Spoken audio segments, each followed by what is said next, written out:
ये कहानी है एक बिजनेसमैन की जिसका सपना है कि वो पूरी दुनिया की समुंदर यात्रा करे और अपने इस सपने को पूरा करने के लिए वो अपनी पूरी फैमिली के साथ में समुंदर यात्रा पर निकल पड़ता है। लेकिन इस यात्रा में आने वाले खतरों से वो अनजान है। उसे इस बात का अंदाज़ा ही नहीं कि ये यात्रा कितनी ज़्यादा खतरनाक होने वाली है। जो समुंदर आज एकदम शांत दिखाई दे रहा है वही कुछ ही वक्त में अपना रूप बदलने वाला है। ऊंची ऊंची लहरों का तूफान, चीखती चिल्लाती हवाएं और समुंदर का गुस्सा, सब कुछ जैसे उसका इंतजार कर रहा हो। आप सभी का English for all YouTube channel में स्वागत है। चलिए आपको समुंदर यात्रा पर लेके चलते हैं। जुलाई 1976 मेरी वाइफ मैरी, मेरा 6 साल का बेटा जॉनथन और मेरी 7 साल की बेटी सुजैन, हम सब लोगों ने प्लेमुथ इंग्लैंड से अपनी समुंदर यात्रा शुरू करी। 200 साल पहले कैप्टन जेम्स कुक ने जो पूरी दुनिया की यात्रा करी थी ना, हम उसे दोहराना चाहते थे। हम भी एक लंबी समुंदर यात्रा करना चाहते थे कैप्टन जेम्स कुक के जैसे। मैं एक 37 इयर्स का बिजनेसमैन हूँ और मैं अपनी वाइफ मैरी के साथ में एक लंबे टाइम से समुंदर यात्रा का सपना देख रहा था। और पिछले 16 सालों से जब भी हमें फ्री टाइम मिला ना, जो भी हमारा खाली समय था, वो सारा हमने ब्रिटिश वाटर में स्किल्स को सीखने में लगा दिया। हम ब्रिटिश वाटर में प्रैक्टिस करते थे कि कैसे अच्छी तरह से बोट को चला सकते हैं। समुंदर की यात्रा आसान काम तो नहीं है ना, बहुत मुश्किल काम है। तो जब भी हमें फ्री टाइम मिलता था तो हम प्रैक्टिस करने लगते थे समुंदर में, ताकि अच्छी तरह से बोट को चला सकें। और ऐसा करते हुए हमें 16 साल हो गए थे। हमारी बोट का नाम था वेव वॉकर। ये 23 मीटर लंबी थी और इसका वज़न था 30 टन। बहुत ही खूबसूरत लकड़ी की बनी हुई, बहुत ही अच्छी लगती थी। बहुत बढ़िया तरह से प्रोफेशनली इस बोट को बनाया गया था। कई महीने तो इसको सजने संवारने में और ख़राब मौसम में इसकी टेस्टिंग करने में ही निकल गए। ख़राब से ख़राब मौसम में चला के देखा इसको, ताकि इसकी टेस्टिंग हो सके। हमारी पूरी यात्रा 3 साल की थी और इसका जो पहला हिस्सा था ना, उसमें हमने 1,05,000 किलोमीटर का सफ़र तय करा। ये सफ़र बहुत ही सुहाना था, बहुत मज़ा आया यहाँ पर। हम लोग वेस्ट कोस्ट ऑफ अफ्रीका से होते हुए फाइनली केप टाउन में पहुँचे और केप टाउन में पहुंचकर हमने 2 क्रूमैन को अपने साथ में ले लिया, लैरी और हर्ब। इन दोनों के नाम आप लोग याद कर लेना, इंपॉर्टेंट है। पूरे नाम याद करने की ज़रूरत नहीं है, लैरी और हर्ब याद रखना बस। तो इन दोनों को हमने अपने साथ में ले लिया ताकि हम दुनिया के सबसे ख़तरनाक समुंदरों में से एक सदर्न इंडियन ओशन को टैकल कर सकें। सदर्न इंडियन ओशन को पार करने में अगर कोई गड़बड़ हो जाए, कोई मुसीबत सामने आ जाए, तो ये लोग हमारी मदद कर सकें।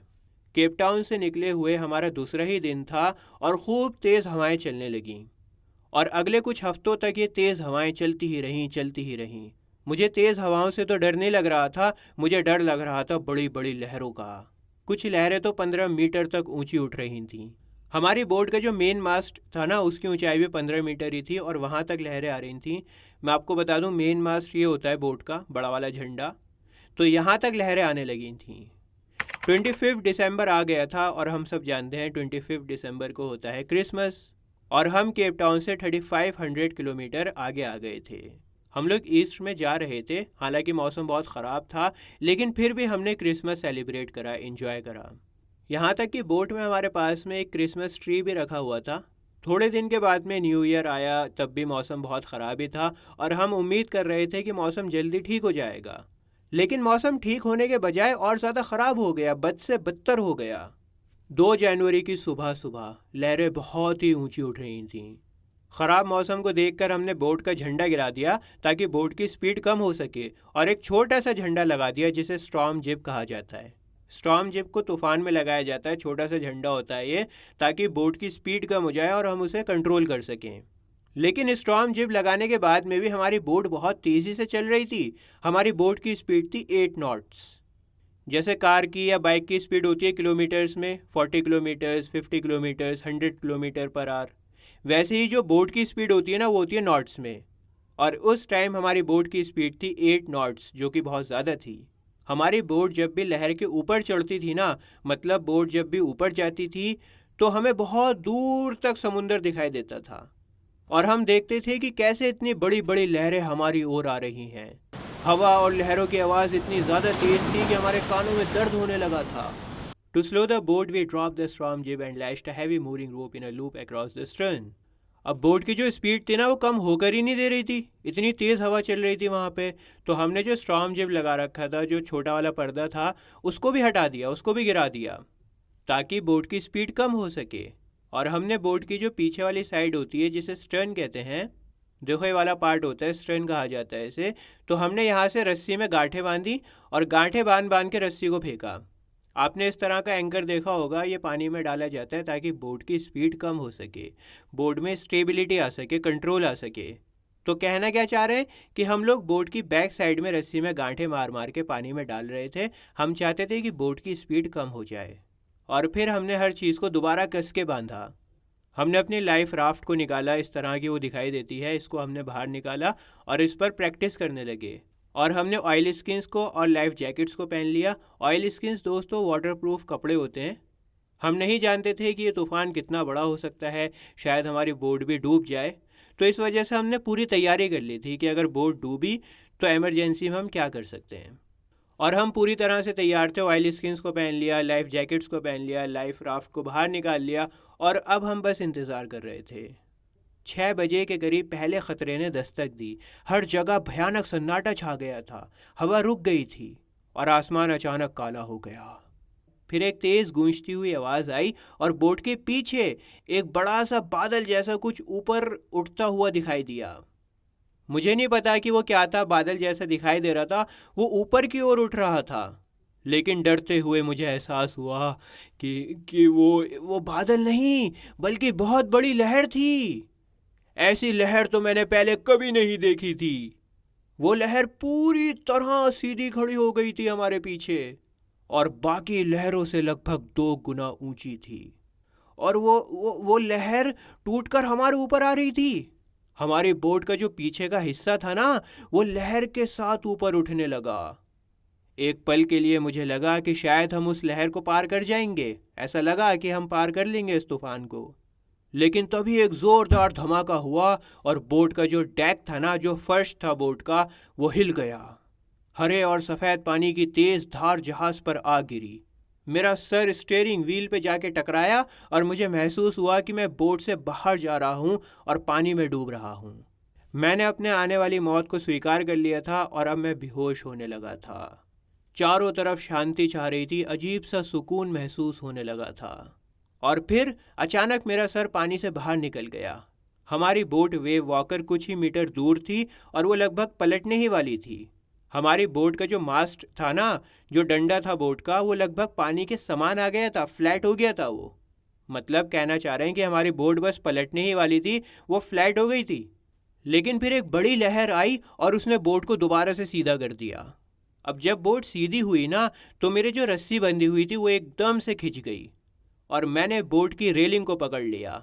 बोट की जो रस्सी थी नीचे, उसको पकड़ लिया मैंने। और फिर एक लहर आई जिसने मुझे हवा में उछाल दिया।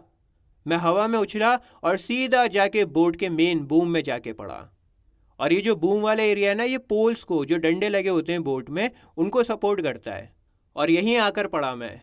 और फिर जो लहरें आई ना, उन्होंने मुझे ऐसे बोट के ऊपर इधर से उधर लड़काया। कभी मैं इधर जा रहा हूँ, कभी उधर जा रहा हूँ, कभी इधर, कभी उधर, कभी इधर, कभी उधर, जैसे मानो मैं कोई रुई की गुड़िया हूँ, मानो मैं कोई खिलौना हूँ जो इधर से उधर लौट रहा था। और इसी दौरान मेरी जो उल्टी साइड की पसलियाँ थीं, यानी रिब्स, वो क्रैक हो गईं। मेरे मुंह में खून भर गया था और मेरे दांत भी टूट गए थे। जैसे तैसे मैं बोट के स्टीयरिंग व्हील तक पहुंचा और अगली लहर के लिए मुझे बोट को संभालना था। तो मैंने व्हील को सही डायरेक्शन में घुमाया और कसकर पकड़ लिया। अगली लहर के लिए मैंने कसकर पकड़ लिया व्हील को। सब जगह पानी ही पानी था। मुझे महसूस हो रहा था कि बोट के नीचे वाले हिस्से में पानी भर गया है। लेकिन मुझ में इतनी हिम्मत नहीं थी कि मैं व्हील को छोड़कर नीचे जाऊं देखने के लिए कि कितना पानी भरा है, क्या कंडीशन है। मेरे अंदर इतनी हिम्मत ही नहीं थी कि व्हील को छोड़ूं तो छोड़ूं कैसे जाऊं नीचे देखने के लिए पानी को। और फिर अचानक बोट का हैच खुला। हैच दोस्तों इस तरह का जो गेट होता है उसको कहते हैं, ये नीचे जाने के लिए होता है। तो हैच खुला और मेरी वाइफ मैरी बाहर आकर चिल्लाई, हम डूब रहे हैं और बोट का जो डेक है यानी फर्श, वो टूट चुका है और हमारी बोट पानी से भर गई है। मैं चिल्लाया, स्टीयरिंग संभालो आकर। और फिर हैच दरवाजे की ओर भागा। लैरी और हर्ब, जिन्हें हम अपने साथ में लेकर आए थे ताकि अगर कुछ गड़बड़ हो जाए, मौसम वगैरह ख़राब हो जाए, तो ये लोग हमारी मदद करें। तो ये दोनों भी बहुत मेहनत से पागलों की तरह लगे हुए थे बोट से पानी को बाहर निकालने में। बोट जगह जगह से टूट चुकी थी और उसकी जो लकड़ी थी ना बोट की, वो टूटकर इधर उधर झूल रही थी, हवा में झूल रही थी। और बोट का जो राइट साइड का एरिया था ना, जिसे स्टार बोट साइड कहा जाता है, वो अंदर की ओर धंस गया था। कपड़े, बर्तन, चार्ट्स, डिब्बे, खिलौने गहरे पानी में तैर रहे थे, सब कुछ बिखर गया था और सारा सामान एक दूसरे से टकरा रहा था। मैं तैरता और रेंगता हुआ बच्चों के कैबिन में गया। मैंने बच्चों से पूछा, क्या तुम ठीक हो? बच्चों ने कहा, हाँ हाँ हम ठीक हैं। सुजैन बोली कि मेरे सर में थोड़ा दर्द हो रहा है, और सुजैन ने अपनी आंखों पर हो रही सूजन की ओर इशारा करा।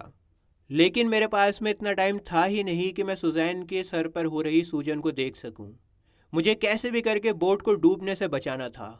मैं हथौड़ा, कील और कपड़ा लेके बड़ी मुश्किल से बोट के डेक पर वापस आ गया। बोट की जो राइट साइड थी ना, स्टार बोट कहते हैं उसे, वो टूट चुका था और हर एक लहर के साथ पानी अंदर आ रहा था। अगर मैं उसे जल्दी से रिपेयर नहीं करता ना, तो पक्का हमारी बोट डूब ही जाती। बहुत मेहनत से जैसे तैसे मैंने कपड़े को खींच खाच कर दरारों में ठूस के वाटरप्रूफ कवर्स को लगा दिया और मरम्मत करी मैंने। लेकिन मरम्मत के बाद में भी ना थोड़ा बहुत पानी लीक हो रहा था, लेकिन ज़्यादातर पानी टकराकर वापस जा रहा था। परेशानियां और ज़्यादा बढ़ गई थीं। अब हमारे जो हैंड पंप्स थे ना, वो ब्लॉक हो गए थे, क्योंकि सारा सामान इधर उधर बिखर गया था, कचरा फैल गया था और वो कचरा हैंड पंप्स में जाके घुस गया। कचरा हैंड पंप्स में घुसा तो वो ब्लॉक हो गए और जो इलेक्ट्रिक पंप था हमारा, वो शॉर्ट सर्किट हो गया था। अब दोनों पंप्स ख़राब हो गए, हैंड पंप भी ख़राब हो गया, उसमें कचरा घुस गया, इलेक्ट्रिक पंप का शॉर्ट सर्किट हो गया, दोनों पंप बेकार हो गए हमारे, जिसकी वजह से बोट में पानी का लेवल ख़तरनाक तरह से बढ़ने लगा। हमारे पास में 2 एक्स्ट्रा पंप भी थे, लेकिन जब मैं उन्हें डेक पे लेने गया तो मैंने पाया कि हमारे दोनों एक्स्ट्रा पंप समुंदर में बह चुके हैं और साथ ही साथ फोरेस्ट्री सेल, जिब, डिंगीज और मेन एंकर, ये सब भी बह चुके हैं। दोस्तों, ये सारे नाम आपकी स्क्रीन के ऊपर आ रहे हैं, पिक्चर भी आ रही है। तो ये सारा सामान समुंदर में बह गया था हमारा। आप लोग याद रखना कि इनका मेन एंकर भी डूब चुका है पानी में। मैंने इसको हाईलाइट इस वजह से करा है क्योंकि आगे चलकर हमारे नरेटर इसको जुगाड़ कर कर बनाएंगे। फिर मुझे याद आया कि एक इलेक्ट्रिक पंप चार्ट रूम में भी तो रखा हुआ है, और मैंने उस बचे हुए पंप को पाइप से जोड़ दिया और शुक्र है कि वो पंप ठीक से काम कर रहा था। वो रात बहुत ही लंबी लग रही थी। जब बुरा वक्त चल रहा होता है ना, तो टाइम बहुत ही मुश्किल से बीतता है। उस ठंडी बर्फीली रात में हम एक ही काम को बार बार दोहरा रहे थे, पानी निकालना, बोट की स्टीयरिंग को चलाना और रेडियो से मैसेजेस को भेजना। पूरी रात हम यही काम कर रहे थे, लेकिन हम बहुत दूर आ चुके थे, चारों तरफ पानी ही पानी था। तो हमारी जो इमरजेंसी कॉल्स थी ना, उनका कोई जवाब नहीं मिल रहा था। और इस बात की मुझे कोई हैरानी भी नहीं हो रही थी, क्योंकि हम बहुत आगे आ गए थे। यहाँ से रेडियो का कनेक्ट हो पाना बहुत मुश्किल था। सुजैन का सर बुरी तरह से सूज चुका था और उसकी दोनों आंखें काली हो गई थीं। और जब उसने अपनी आम पर एक गहरा जख्म दिखाया तो मैंने पूछा कि बेटी तुमने मुझे क्यों नहीं बताया कि तुम्हारी इतनी चोट लग गई है? मेरी बेटी सुजैन ने जवाब दिया कि पापा, मैं आपको परेशान नहीं करना चाहती थी। आप हमारी जान बचाने में लगे हुए थे, भला मैं कैसे आपको अपनी चोट दिखा के परेशान करती पापा। 3 जनवरी की सुबह पंप्स ने काफ़ी हद तक वाटर लेवल्स को कंट्रोल कर लिया था और अब हम बारी बारी से 2-2 घंटे का आराम कर सकते थे। लेकिन अभी भी बोट में नीचे कहीं बहुत बड़ा लीकेज था। मैंने जब चेक किया तो देखा कि बोट का लगभग पूरा मेन फ्रेम पूरी तरह से टूट चुका था। और सच्चाई तो ये है कि बोट की राइट साइड को संभालने के लिए अलमारियों की कुछ दीवारें ही बची थीं। बोट की जो राइट साइड थी ना, वो अलमारियों की दीवारों से सपोर्ट ले रही थी, बाकी सब कुछ टूट चुका था। तो कुल मिलाकर हमारी बोट को बस तिनके का सहारा था। ये जैसे तैसे संभली हुई थी, बहुत बुरा हाल था इसका। लहर को टक्कर मारे हुए 15 घंटे हो गए थे। 15 घंटों के बाद में भी हम लोग जिंदा थे, लेकिन हमारी बोट वेव वॉकर इतनी बुरी हालत हो चुकी थी, उसकी इतनी बुरी हालत थी कि ये हमें ऑस्ट्रेलिया तक तो बिल्कुल भी नहीं पहुंचा सकती थी। मैंने नक्शे को चेक किया और कैलकुलेट किया कि ईस्ट में कुछ 100 किलोमीटर की दूरी पे 2 छोटे छोटे आइलैंड्स हैं। उनमें से एक का नाम था इले एम्स्टर्डम। फ्रेंच लैंग्वेज में इले कहते हैं आइलैंड को, और ये एक फ्रेंच साइंटिफिक बेस था। हमारी आखिरी उम्मीद बस यही थी कि इस बड़े से समुंदर में हम किसी तरह छोटे से इस आइलैंड पर पहुंच जाएं। लेकिन जब तक हवा और समुंदर शांत नहीं हो सकती, तब तक हम सेल को नहीं खोल सकते थे। मतलब जो पर्दा डला हुआ होता है ना बोट का बड़ा सा, उसी से तो बोट चलेगी जब उसको खोलोगे तो। जब तक पर्दा नहीं उठाएंगे तो बोट नहीं चलेगी। तो हमारी उम्मीदें बचने की बहुत ही कम थीं और लहर ने हमारा जो बैकअप इंजन था ना वो भी ख़राब कर दिया था। 4 जनवरी को 36 आवर्स तक लगातार पानी निकालने के बाद में बस थोड़ा सा पानी बचा था बोट में। अब जो पानी लीक हो रहा था ना बोट में अंदर आ रहा था, बस उस पानी को बाहर फेंकना था। हम अपने मेन सेल का इस्तेमाल नहीं कर सकते थे, जो बड़ा वाला पर्दा था उसको नहीं खोल सकते थे, क्योंकि अगर मेन सेल खोल दिया तो जो बोट के टूटे हुए हिस्से हैं ना उनके ऊपर जोर पड़ेगा, जिससे और ज़्यादा डैमेज हो जाएगा। तो मेन सेल की जगह हमने स्मॉल सेल को लगाया, जिसे स्टॉर्म जिप कहा जाता है। और फिर हमने 2 छोटे छोटे आइलैंड्स के ऊपर जाने का सफ़र शुरू किया। मैरी को कैन में ना बीफ मिल गया, बीफ यानी मीट, और कुछ बिस्किट्स भी मिले उसे। और उस पल हमने लगभग 2 दिनों के बाद में कुछ खाया था। 2 दिन से हम लोग भूखे थे। लेकिन हमारा आराम ज़्यादा देर तक नहीं रहा। शाम 4 बजे के करीब हमारे पीछे काले काले बादल मंडराना शुरू हो गए और 1 घंटे के अंदर अंदर हवाओं की रफ्तार दोबारा से 40 नॉट्स हो गई थी और लहरें भी ऊंची ऊंची उठने लगीं। रात भर मौसम और ज़्यादा ख़राब होता जा रहा था और 5 जनवरी की सुबह तक हमारी सिचुएशन दोबारा से काफ़ी ज़्यादा सीरियस हो गई थी। जब मैं बच्चों को शांत कराने के लिए गया तो जॉन ने पूछा, डैडी क्या हम मरने वाले हैं? मैंने उसे भरोसा दिलाने की कोशिश करी, नहीं बेटा, हम नहीं मरेंगे, कुछ नहीं होगा, हम बच जाएंगे। लेकिन फिर जॉन ने कहा, daddy we are not afraid of dying if we can all be together, you and mommy, Sui and I. पापा अगर हम सब साथ में हैं तो फिर मरने से कैसा डर? मैं जॉन की बातों का कोई जवाब नहीं दे सकता था, मेरे पास में शब्द ही नहीं थे बोलने के लिए। लेकिन बच्चों के कैबिन से बाहर आया ये ठानकर कि अब पूरी ताकत से समुंदर का सामना करूंगा।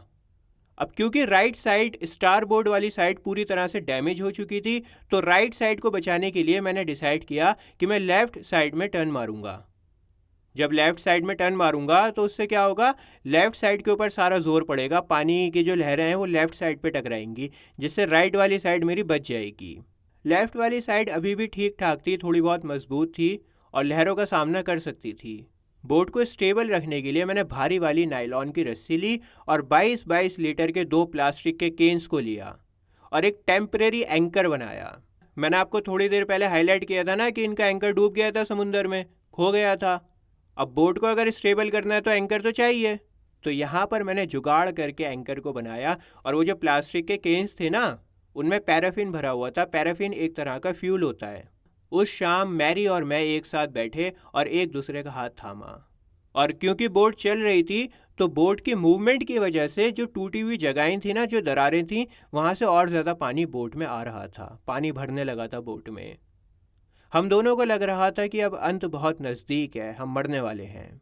लेकिन हमारी वेव वॉकर बोट तूफान को झेल गई और 6 जनवरी की सुबह तक जब कुछ हवाएं शांत हो गईं तो मैंने सेक्सटेंट की मदद से अपनी सिचुएशन को जानने की कोशिश करी। सेक्सटेंट दोस्तों इस तरह का एक इंस्ट्रूमेंट होता है। तो मैं सेक्सटेंट की मदद से जानने की कोशिश कर रहा था कि अभी हम कहाँ पर हैं। मैं चार्ट रूम में वापस गया और मैंने विंड की स्पीड को कैलकुलेट किया, डायरेक्शन को देखा, पानी के बहाव को जांचा, ताकि मैं कैलकुलेट कर सकूं कि अभी हम कहाँ पर हैं। और सारी कैलकुलेशंस करने के बाद में सबसे अच्छा अंदाज़ा मैं ये लगा सकता था कि हम 1.5 लाख किलोमीटर में फैले हुए समुंदर में कहीं पर थे और इतने बड़े समुंदर में 65 किलोमीटर में फैला हुआ एक छोटा सा आइलैंड था जिसको हम ढूंढ रहे थे। मतलब कहना चाह रहे हैं कि समुंदर तो बहुत बड़ा है, बहुत फैला हुआ है, लेकिन वो आइलैंड बहुत छोटा सा था। मैं ये सारी कैलकुलेशंस कर ही रहा था, सोच ही रहा था इस बारे में कि तभी वहाँ पर मेरी बेटी सुजैन आई।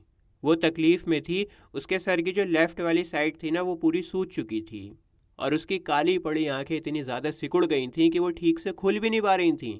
सुई ने मुझे कार्ड दिया जो उसने खुद बनाया था और कार्ड के फ्रंट पे मैरी और मेरी मज़ेदार तस्वीरें बनी हुई थीं और लिखा था, here are some funny people, did they make you laugh? ये रहे कुछ मज़ेदार लोग, क्या इन्होंने आपको हंसाया? वो देखकर मैं बहुत हंसा।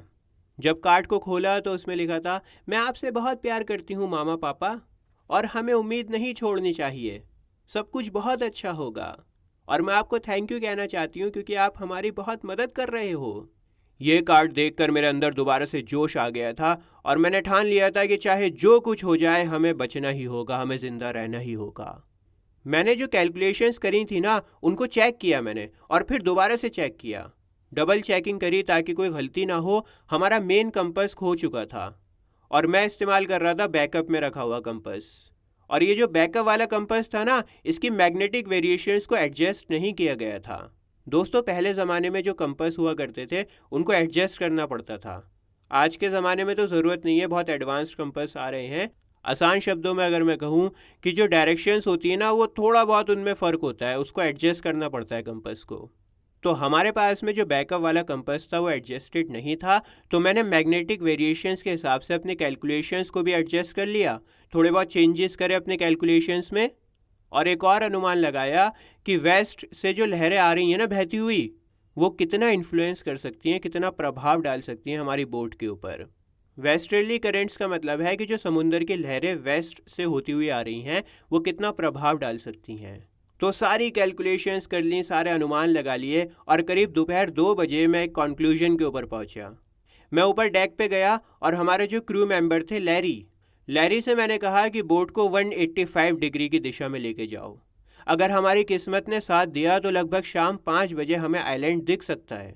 हालांकि अंदर से मैं खुद कॉन्फिडेंट नहीं था, मुझे यकीन नहीं था कि हमें आइलैंड भी मिल सकता है, लेकिन फिर भी मैंने उससे कहा कि तुम 185 डिग्री की दिशा में बोट को लेके चलो। इसके बाद भारी मन से, भारी दिल से मैं नीचे गया और अपने बिस्तर पे चढ़ गया। और हैरानी की बात यह है कि मुझे नींद भी आ गई थी। जब मैं जागा तो शाम के 6 बज चुके थे और अंधेरा होने लगा था। मुझे लगा कि हम आइलैंड को पीछे छोड़ चुके, क्योंकि मैंने तो ये अनुमान लगाया था कि 5 बजे हमें आइलैंड दिख जाना चाहिए। अब तो 6 बज रहे हैं, आइलैंड हमें नहीं दिखा तो पीछे छूट गया होगा।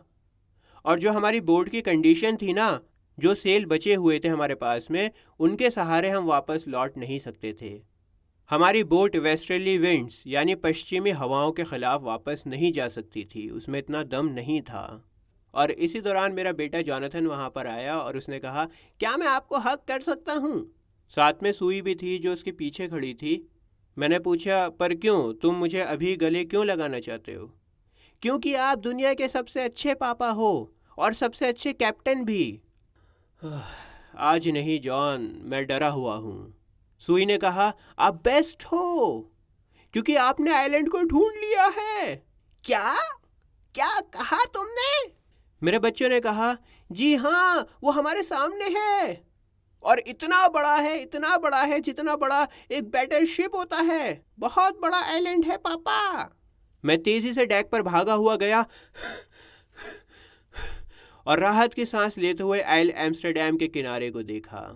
वो साफ साफ दिखाई दे रहा था, जो कि सुनसान पड़ी चट्टानी जगह थी।